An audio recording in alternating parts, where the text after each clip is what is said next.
Number 1. Vibrio vulnificus. There's a reason doctors in coastal regions treat certain small cuts as an absolute medical emergency. Because there is a warm saltwater bacterium capable of turning an almost invisible scratch into an infection that destroys human tissue at an absurd speed. Its name is Vibrio vulnificus, and the most disturbing thing about it is how normal the beginning seems. You go into the ocean with a small cut on your leg, a sandal injury, a tiny scratch near your nail, something insignificant. The kind of thing nobody considers dangerous: warm water, a crowded beach, a normal summer day. Nothing seems wrong. But Vibrio doesn't need much to enter the body, it only needs a microscopic opening in the skin. In the first few hours, the infection looks ordinary: redness, swelling, localized pain. The problem is that the bacterium is not simply inflaming the area. It is releasing toxins that begin destroying blood vessels and killing tissue around the wound while multiplying at the same time.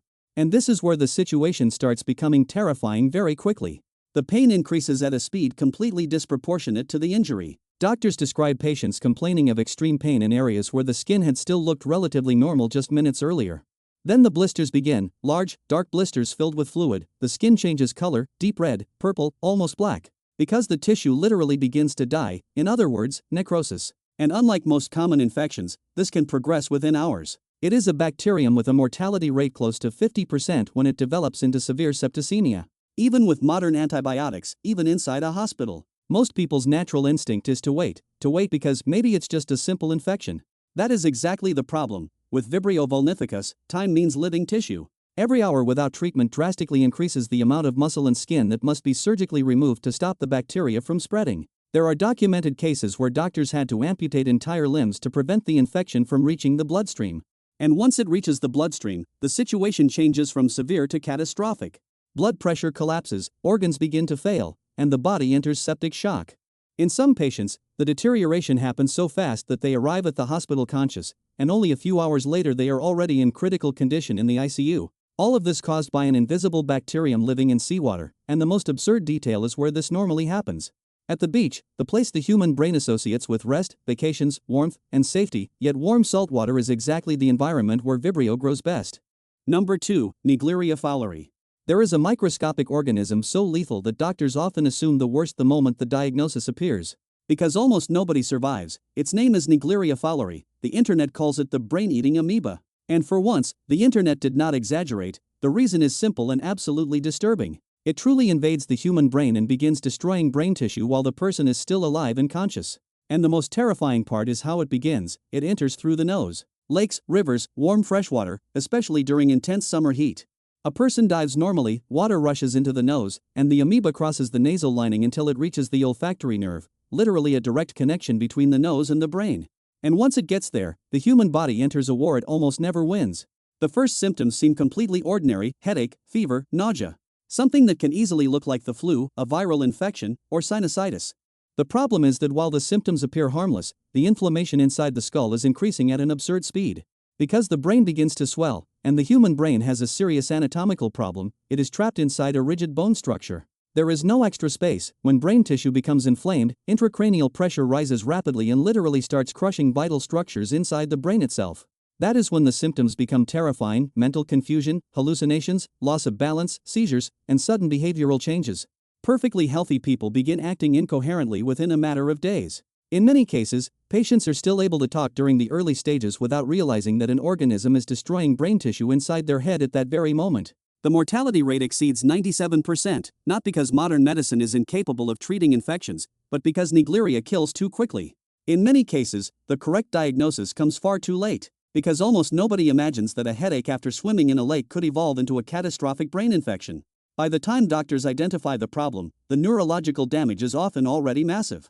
And the most uncomfortable detail about it is that you do not feel the moment of infection, and days later, the brain begins to fail. That is what makes Naegleria so psychologically terrifying.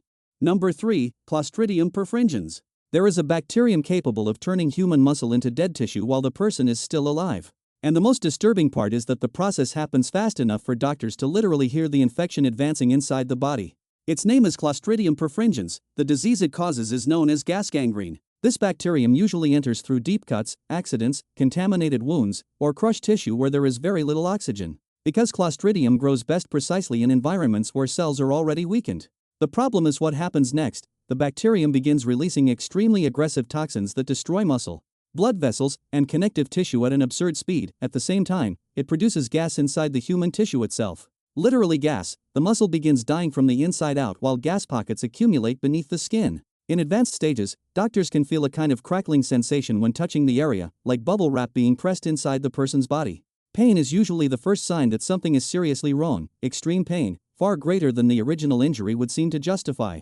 Then comes the swelling, skin discoloration, the strong smell of necrotic tissue, and the rapid deterioration of the infected area. And unlike common infections, antibiotics alone are often not enough. Because dead tissue no longer receives proper blood circulation, the medication simply cannot reach the bacteria in sufficient amounts. That is why treatment frequently involves immediate surgery to remove everything that has already died. In severe cases, this means emergency amputation to prevent the toxins from reaching the bloodstream and causing multiple organ failure. And once the infection progresses into septic shock, the speed is brutal. Hours can separate a conscious patient from an irreversible condition. The most terrifying thing about Clostridium perfringens is that it turns the human body itself into the perfect environment for its own growth. Number 4. Plasmodium falciparum.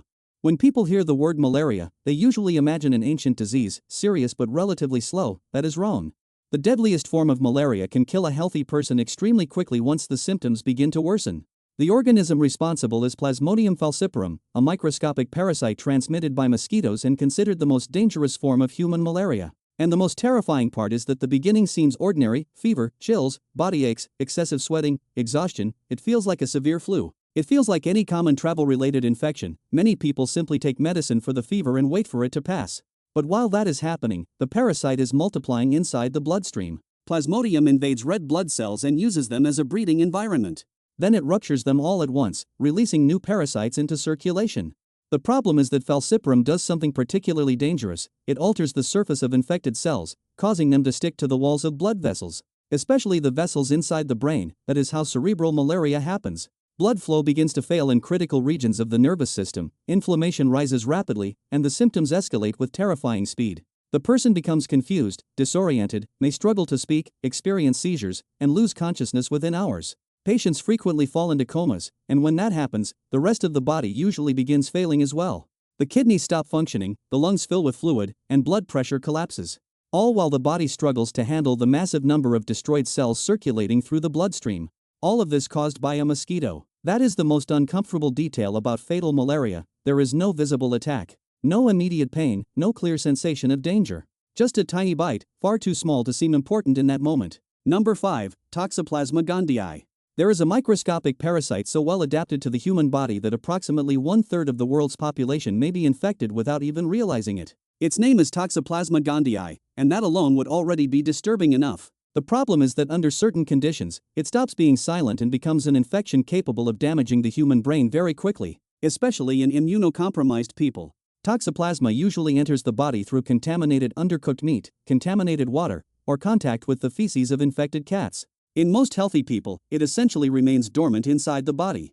The immune system keeps the parasite under control, and sometimes the person never even discovers they were infected, but the parasite does not disappear. It remains inside muscle and nervous tissue, forming tiny microscopic cysts capable of surviving for years inside the human body. And that is where the situation can become extremely dangerous. If the immune system weakens because of illness, chemotherapy, organ transplantation, or advanced infection, toxoplasma can reactivate aggressively. When that happens inside the brain, the inflammation caused by the parasite progresses rapidly, and the symptoms become severe very quickly as well. Intense headaches, mental confusion, motor difficulties, behavioral changes, seizures, and progressive loss of neurological function. In imaging scans, doctors frequently find multiple lesions spread throughout the brain, literally inflamed areas where the parasite has started multiplying again inside nervous tissue. And the most uncomfortable detail is the timing, because many people live with toxoplasma for years without any problems at all.